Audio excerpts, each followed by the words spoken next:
tenemos la losa apoyada en los paralelos, que tiene una carga uniformemente distribuida y además una carga lineal de un muro. La carga uniforme distribuida es el peso propio y las cargas que se mantienen permanentes en la obra. Entonces, el muro este va a provocar mayores descensos, mayores curvaturas y mayores momentos que van a ser en un sector. Ese sector lo puedo cuantificar y lo denominamos ancho colaborante. Para cuantificar los mayores esfuerzos, vamos a aplicar el principio de superposición y vamos a sumar el momento que tendríamos en un sector alejado solo por las cargas permanentes superficiales al momento que produce el muro. O sea, el muro este que es lineal, lo voy a considerar que va a influir distribuido en todo el sector del ancho colaborante. Entonces voy a hacer un equivalente con la carga del muro, con el total de la carga del muro, como si fuera distribuida. Con ese valor hay un momento auxiliar y lo sumo al otro, al momento general, y con eso tengo el valor. Para tomar la referencia de la curvatura en la otra dirección, se toma como que va a ser el mismo incremento. O sea, lo que se aumenta de curvatura en una dirección, lo que se aumenta de momento, lo voy a tomar como el momento para la otra. Entonces, esta losa, que en principio eran lados paralelos y tenía flexión en una sola dirección, a la hora de hacer la organización de armaduras, voy a considerar que va a tener una armadura en un sector alejado del muro, una armadura en un sector donde está el muro, que va a ser un poco mayor que la armadura alejada, ¿no? Las armaduras principales perpendiculares a los apoyos, en el sector del muro voy a tener más armadura, y en el sector donde está el muro, la armadura perpendicular ya no va a ser simplemente una armadura que coloco por esfuerzos secundarios del tipo dilataciones térmicas, retracción del hormigón y solidaridad entre las fajas, sino que también va a ser para dar la respuesta a la curvatura que aparece ahí. Entonces, a la hora de dibujar las armaduras, vamos a tener la armadura principal, la armadura principal de la zona de refuerzo, deberé indicarlo en la planta, y deberemos compatibilizar la armadura de repartición, la armadura secundaria, para verificar de que sea capaz de soportar este momento que se produce acá, y si es necesario deberé reforzarla con armadura complementaria, por ejemplo intercalando hierros entre los que ya tenía. Bueno, vamos a ver otro caso particular, que sería el de huecos en losas. Es un caso bastante habitual. Estamos hablando de huecos que por su identidad no modifiquen el comportamiento general de la losa, ¿sí? O sea, es un hueco que puede ser, no sé, ninguno de los textos da la referencia de decir, bueno, a partir de tal medida o tal hueco ya no vale este análisis, ¿no? Pero les diría, desde el punto de vista tipológico, que sería un hueco de una chimenea, podría ser un hueco de un ducto o de un conducto sanitario, ¿no? O sea, no sé, no más de 1 metro por 60, una cosa en ese orden, ¿no? O sea, no sería ya el hueco de una escalera o de una gran claraboya, ¿no? En ese caso, habría que ver otro modelo que podría ser, bueno, por un cálculo matricial, o por considerar losas apoyadas en 3 lados, no sé. El caso de un hueco de menor entidad va a tener incidencia, o sea, pero no va a ser una incidencia que no cambia el modelo general. O sea, yo calculo la losa por el método general y después voy a analizar el efecto local del hueco, ¿sí? Entonces, el primer efecto local que vamos a ver acá en el hueco es que hay una serie de armaduras que se van a interrumpir, ¿no? Entonces, si tenemos las armaduras que estaban previstas en ambas direcciones, ¿no? Considerando la característica superficial de la losa, tenemos las armaduras en las dos direcciones, una serie de barras se van a ver interrumpidas, salvo que la quiero usar de reja. Conozco algún caso que lo uso. Lo habitual, digamos, es que estos hierros haya que cortarlos. Bueno, no puedo cortar los hierros y nada más. O sea, si yo corto el hierro que está colocado para un fin, estoy incidiendo en alguna medida, ¿no? Entonces, lo que se plantea que debemos hacer es lo siguiente. O sea, debemos evaluar los hierros que se interrumpen y darle una continuidad material al costado. O sea, al costado del hueco. O sea, hacemos como la consideración, por ejemplo, en este caso tenemos 6 barras que se interrumpen, en un hueco que sea de una entidad acotada, que no sea un hueco que cambie el comportamiento general, puedo considerar, bueno, que estos 3 hierros que están acá, le voy a dar continuidad material por este lado, y los otros por el otro. O sea, voy a evaluar el área de acero que se interrumpe, y voy a colocar la mitad del área de acero hacia un lado y la mitad del área de acero hacia el otro. ¿Sí? Este es el detalle general que vamos a hacer en el hueco. La distancia que prolongamos las barras, una primera referencia estaría con la misma longitud del hueco, y tendríamos también la longitud del anclaje. ¿Sí? O sea, el anclaje de la armadura, que eso lo vamos a ver más adelante en el caso de vigas. Entonces, la armadura que se interrumpe, le vamos a dar continuidad hacia un lado y hacia el otro, colocando la mitad para cada lado. Vamos a hacer un ejemplo para que quede más claro. Supongan una losa, no importa el espesor no incide en este caso, donde está armada con fi de 8 cada 12. O sea, la armadura que tiene la losa en la dirección I, en la dirección acá estamos indicando, es fi de 8 cada 12. Y tenemos un hueco de 70 centímetros. Entonces, en este hueco se van a interrumpir los hierros que vienen en esta dirección y que coinciden con el hueco. Fi de 8 cada 12, teníamos en las tablas, fi de 8 cada 12 son 4,19 centímetros cuadrados. O sea, en cada metro de losa que yo coloque fi de 8 cada 12, estoy colocando 4,19 centímetros cuadrados.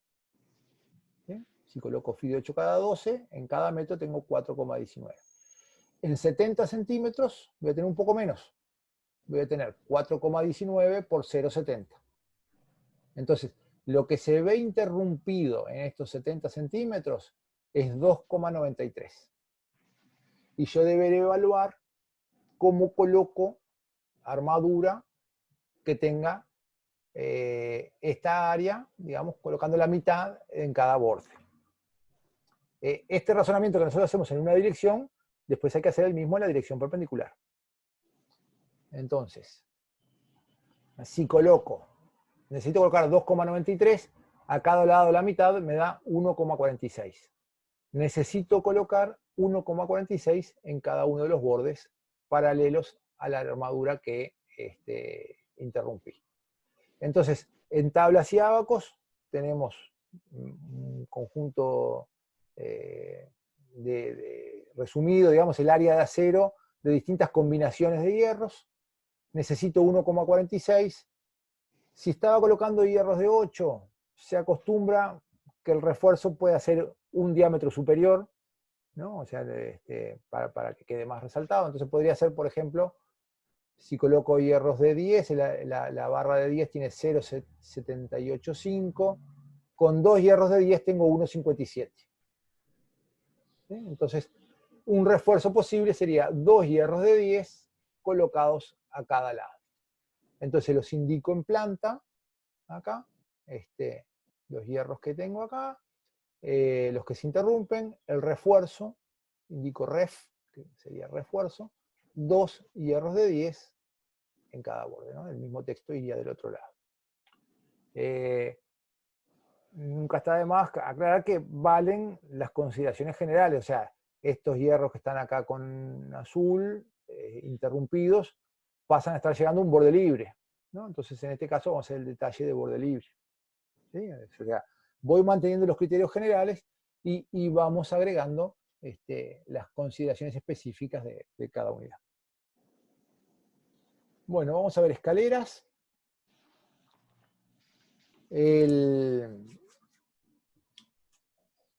Escalera es también un elemento superficial y conjuga un poco todas las particularidades de los otros, ¿no?, que vimos hasta ahora.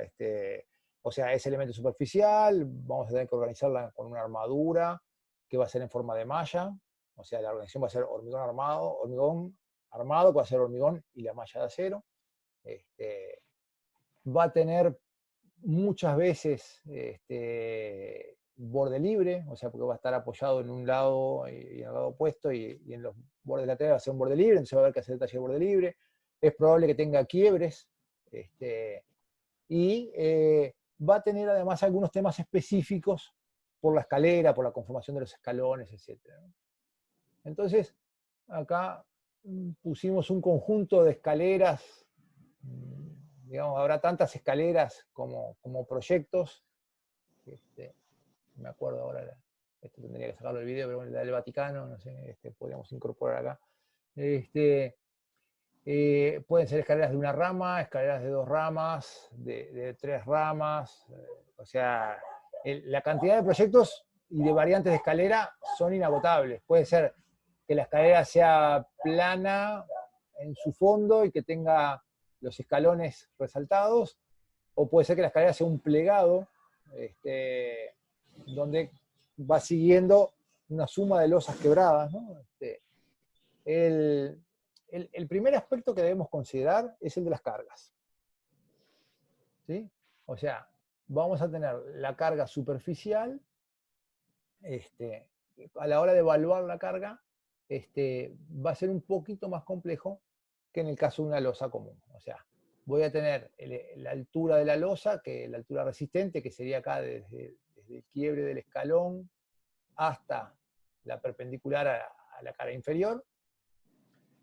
Voy a tener las terminaciones, el revoque, etc. Y voy a tener las terminaciones superiores. En la escalera se da el pasaje de rústico a terminación. O sea, el hormigón lo hacemos en rústico, el pavimento y lo otro se hacen terminaciones. Ese pasaje tiene una cierta complejidad. O sea, cuando estás haciendo la escalera estás trabajando muchas veces al aire libre, o sea, cuando estás haciendo los pisos ya hay mejor posibilidad de replanteo, etc. Entonces se prevé una distancia que es mayor, digamos, a la de un pavimento cualquiera que se coloca, puede ser 5 centímetros. Entonces eso va a tener su incidencia en las cargas. O sea, debemos prever que en ese pasaje de rústico a terminación van a haber cargas incorporadas. Y entonces vamos a tener el peso propio de la losa, con la corrección de que va a ser la luz inclinada va a ser mayor que la luz horizontal. Entonces debemos corregir con el factor entre la relación de luz inclinada y la relación de la luz horizontal. Vamos a tener que ver el relleno de los escalones. Son estos triángulos, A por B sobre 2, o sea, huella por contrahuella sobre 2 es cada uno de estos triángulos, por el peso del hormigón armado, y por un factor 1 sobre A, que nos da la cantidad de escalones que entran en el metro. O sea, siempre que hacemos el cálculo consideramos la carga por metro. Entonces, si las huellas fueran de 33 centímetros, bueno, son 3 escalones de estos que tengo que sumar en un metro. Si las huellas fueran de 25 centímetros, serían 4 escalones los que me entran en un metro. En este caso, la fórmula general sería 1 sobre A. O sea, 1 dividido la huella me va a dar la cantidad de escalones que tengo en el pavimento. Va por metro cuadrado. La terminación de contrahuella, si es que tiene, si no es hormigón visto, por el mismo factor 1 sobre A, para ver cuántas contrahuellas tengo, y el revoque inferior. Entonces, esta es la consideración sobre las cargas. Después, del punto de vista de la armadura, va a ser similar, no voy a profundizar mucho en esto porque se mantiene lo mismo, ¿no? O sea, si tengo una escalera con descansos, vamos a tener quiebres y deberé evaluar cuál de los quiebres corresponde a ser el rulo y cuál de los quiebres no, de acuerdo si la armadura está, cómo está ubicada la armadura en relación a la concavidad del hormigón. Va a haber armadura, en este caso está apoyada en los dos bordes paralelos, en vigas zancas o vigas inclinadas. Entonces, la luz libre sería esta para el cálculo. Según la particular conformación, la misma planta de albañilería puede darnos distintas soluciones de estructura, ¿sí? Entonces, puse 3 ejemplos, voy a poner ahora, para ver cómo con la misma planta de albañilería, acá tengo no sé, los 14, 15 escalones habituales, en este caso el apoyo está abajo, a media altura y en el nivel superior.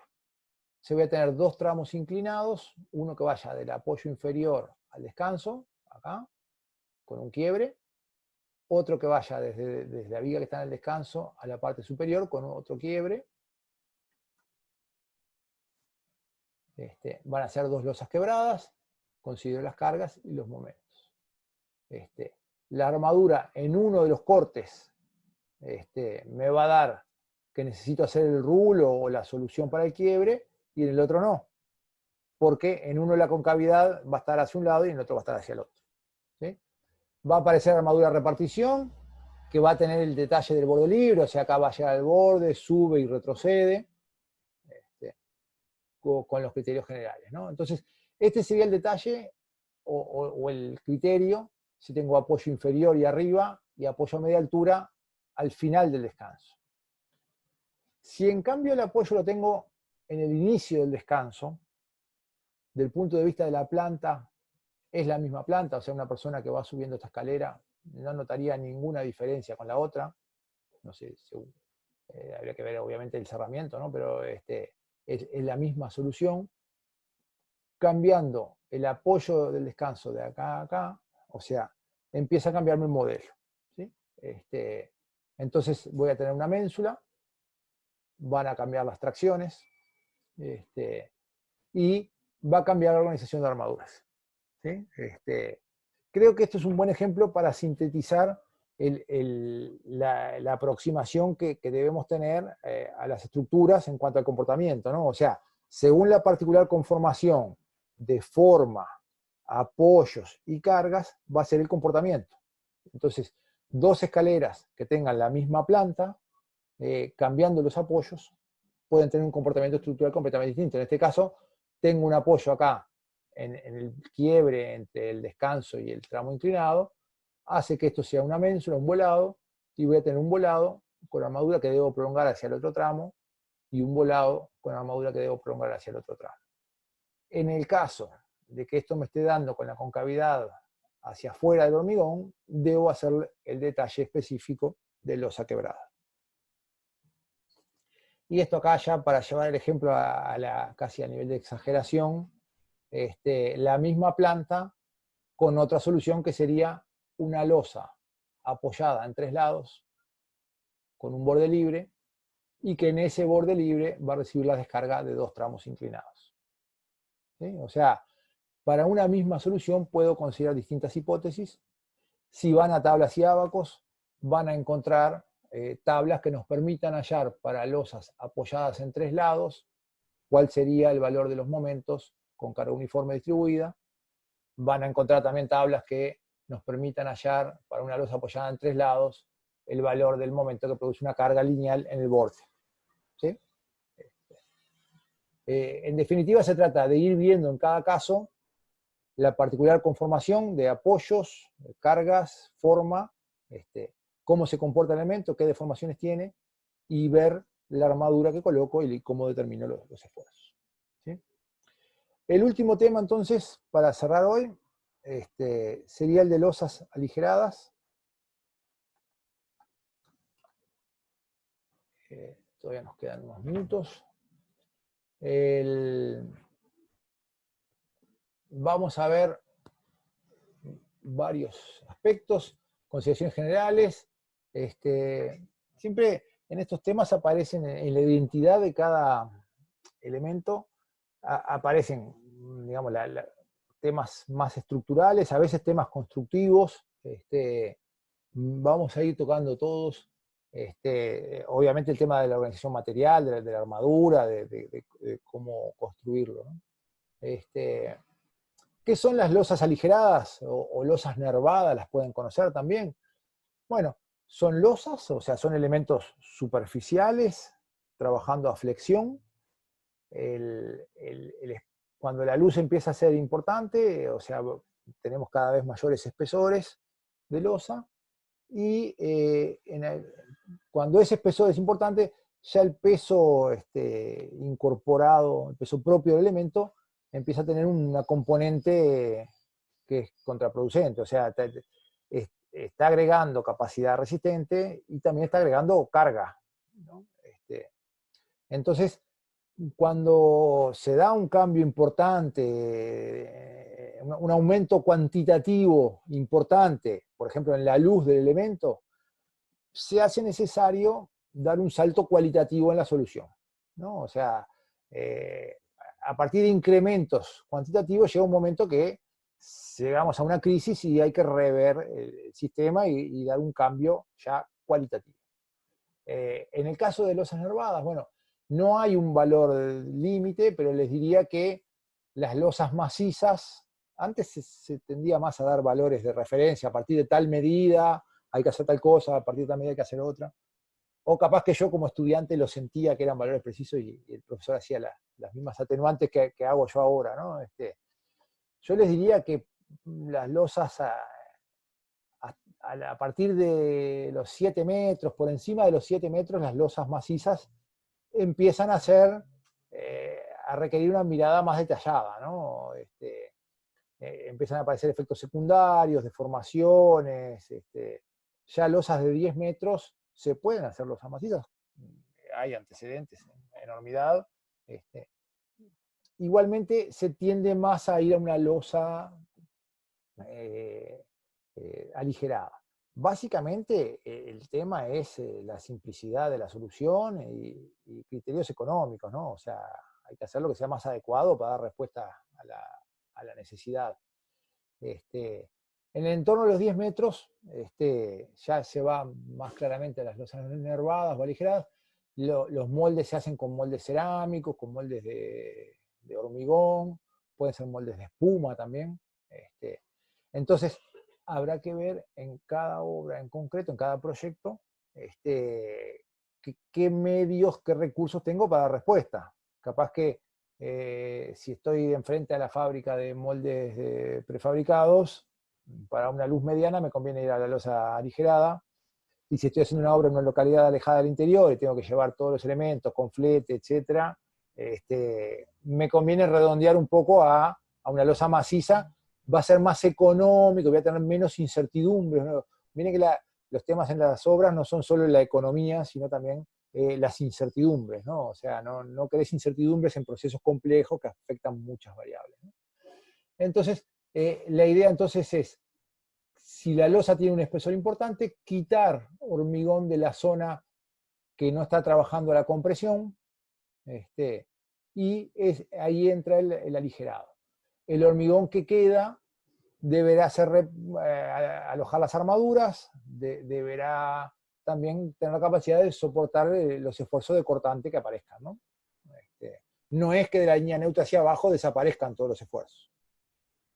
Del punto de vista de la estabilidad, si están apoyadas en lados paralelos, es lo mismo, para el cálculo es lo mismo que el otro, o sea, se determinan directamente los momentos. Si están apoyadas en todo su perímetro, va a aparecer un tema específico que es el que justifica, uno de los que justifica incluirlo acá en la exposición, porque no necesariamente es intuitivo. ¿Recuerdan lo que vimos de las deformaciones que tiene la losa, el descenso, la curvatura y el alabeo? Este alabeo tiende a oponerse al descenso, y nosotros, si colocábamos armadura de esquina, teníamos momentos de tramos más bajos. O sea, si yo me aseguraba que la sección no se fisurara, tenía la capacidad de soportar eso, y incidía en los momentos, ¿sí?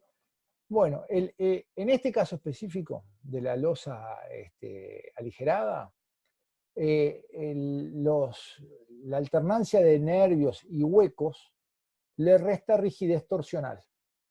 O sea, las fajas intermedias, estas que llegan a la zona de esquina, van a tener menos rigidez torsional que si fuera una losa de hormigón maciza, ¿sí? Entonces, eso debo considerarlo porque eso va a incidir en mayores descensos en el centro, en la curvatura y en el momento de tramo, ¿sí? Entonces, vamos a tener tablas específicas para losas nervadas, apoyadas en 4 lados, que van a ser diferentes de las que usemos en losas macizas apoyadas en 4 lados. ¿Por qué? Por la incidencia de la fisuración que se va a producir en estas fajas más cercanas a los bordes y que pasan por las esquinas de la losa. Bueno, son losas que evidentemente son más grandes, ¿no? O sea, la idea es esa, ¿no? Salvar mayores luces. Entonces, estoy conformando en cierta medida como si fueran vigas dentro de losas, ¿no? O sea, son losas nervadas, voy a tener nervios, voy a colocar algún elemento que me asegure que el hormigón no quede ahí, ¿no? Tiene que ser un elemento rígido, o sea, en este caso es espumaplast, pero no, podría ser de madera, podrían ser fabricados, podrían ser de cerámica, podrían ser de hormigón, cerámica, hormigón prefabricado. De cerámica les diría que están tendiendo a desaparecer, de hormigón hay en plaza, de espuma hay en plaza, se pueden fabricar de madera, debo asegurarme que tengan la rigidez y la capacidad de soportar el tráfico y el uso acorde a una obra, ¿no? O sea, va a caminar gente por encima con herramientas, con carretillas probablemente, bueno, acá vemos, ¿no?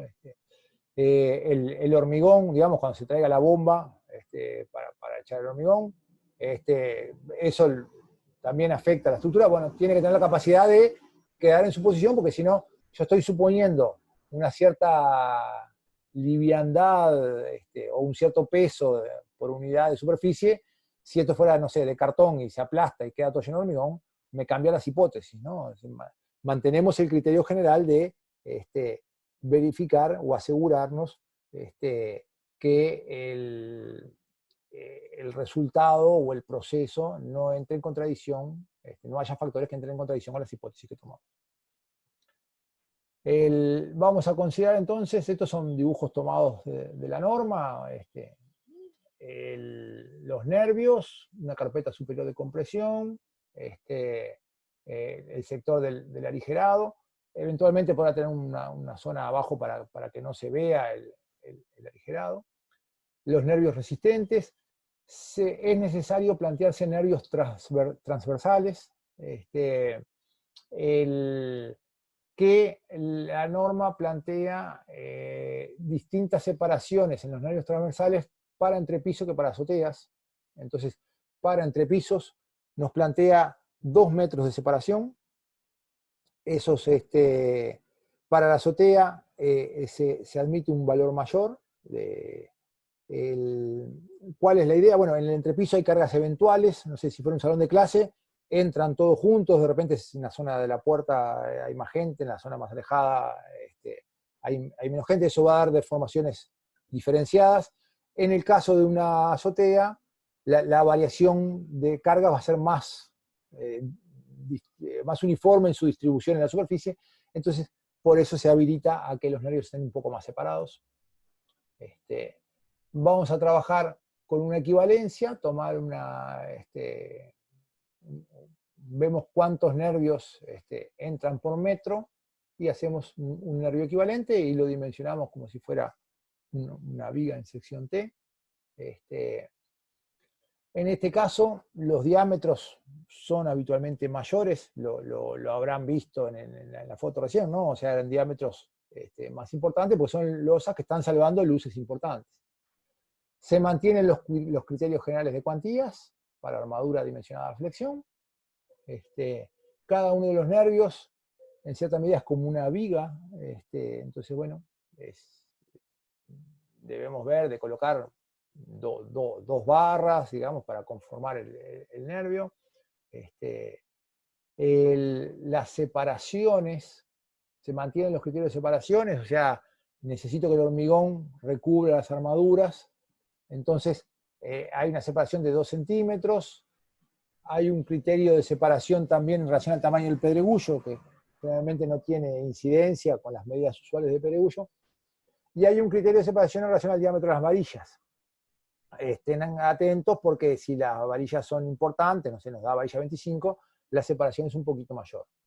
Es muy importante el verificar las separaciones adecuadas y verificar el colado del hormigón.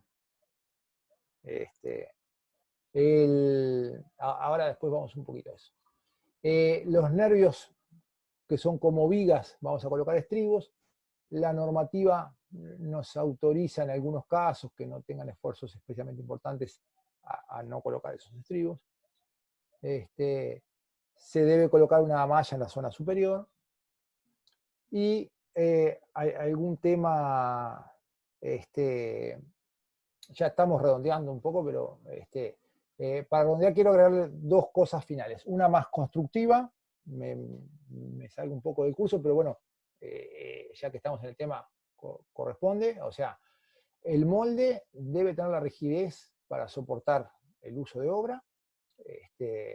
Esto es constructivo para no terminar la obra, pero también es estructural, o sea, porque si se pierde la rigidez del molde y cambia, lo que tenía que ser hueco pasa a ser macizo, cambian las hipótesis de cálculo. Entonces, este es un tema compartido, estructura y construcción, ¿no?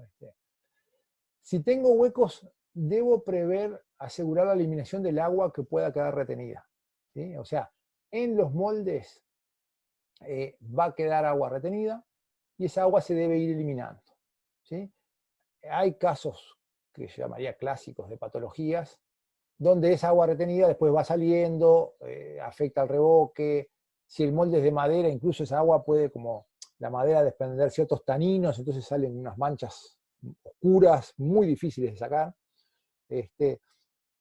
Y el otro tema que debemos ver es cuidar especialmente la separación entre barras y recubrimientos. O sea, si tengo un molde y ese molde tiene como una aleta y yo no puedo ver si quedó bien lleno, o sea, en una losa común yo desencofro y si no quedó bien lleno el hormigón lo veo. Si la barra tiene un descenso y no tiene hormigón que la protege, cuando desencofro la voy a ver. Puedo tomar los recaudos del caso, puedo hacer las correcciones.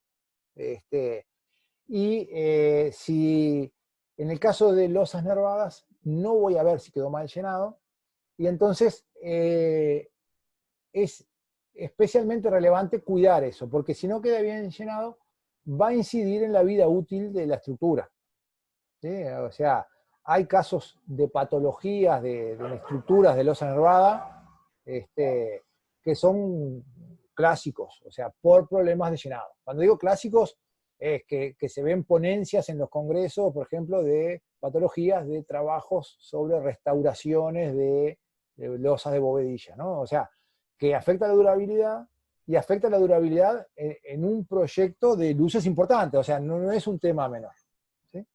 Entonces, bueno, son temas que combinamos estructuras con construcción, y bueno, como reflexión final acá y bonus track, o bonus proyección, quería compartirles algo que está relacionado con el tema. Es un proyecto de un arquitecto de Burkina Faso, que se llama Kéré, muchos lo conocerán. Esto es un local de una biblioteca, un edificio escolar, donde está resuelto la cubierta superior, es una losa, donde tiene huecos para que permiten el pasaje de luz. Acá se ve una luz muy especial. Y bueno, quería mostrarle algunas fotos acá de la página de web de Queré, que no lo conozco, pero me cae simpático. Y me parece de interés aprovechar las posibilidades ahora digitales de este nuevo sistema. A ver, acá, o sea, en la losa de hormigón, más allá de algunas cosas que son medias particulares y quizá diferentes que nosotros, un automático ahí se colocaron moldes de cerámica para aligerar el hormigón, que además se usaron con un fin expresivo para permitir el pasaje de la luz, que es un producto del lugar donde se fabrican ahí. Y bueno, me pareció de interés para subrayar, ¿no?, las ideas generales del curso, ¿no? O sea, la estructura, el sistema estructural en relación al sistema arquitectónico general, cómo en la concepción ya desde el proyecto y conociendo la lógica de los sistemas estructurales podemos sacar elementos. Parece especialmente interesante, digamos, a mi juicio. O sea, la buena arquitectura, digamos, es la que logra dar respuesta a la identidad de todo el sistema, ¿no? Entonces, incluye, como se ve acá, ¿no? O sea, trabajar con la lógica de la forma de producción del lugar, etc. Y en definitiva, lo que nos va a dar, que es buena arquitectura, quizás no sea una foto, que aunque sea una foto buena, digamos, sino que la buena arquitectura es la que la comunidad la hace suya, ¿no? Y bueno, en una forma integral y sintética, manejando todas las variables, incluida la variable estructural, ¿no? Entonces, bueno, quería agregar este tema final ahí. Con esto estaríamos cerrando la presentación de hoy. No sé si quieren hacer alguna consulta. Si no, el video quedará disponible, no sé, quizás en el correo de la tarde o mañana. Muchas gracias y dejamos.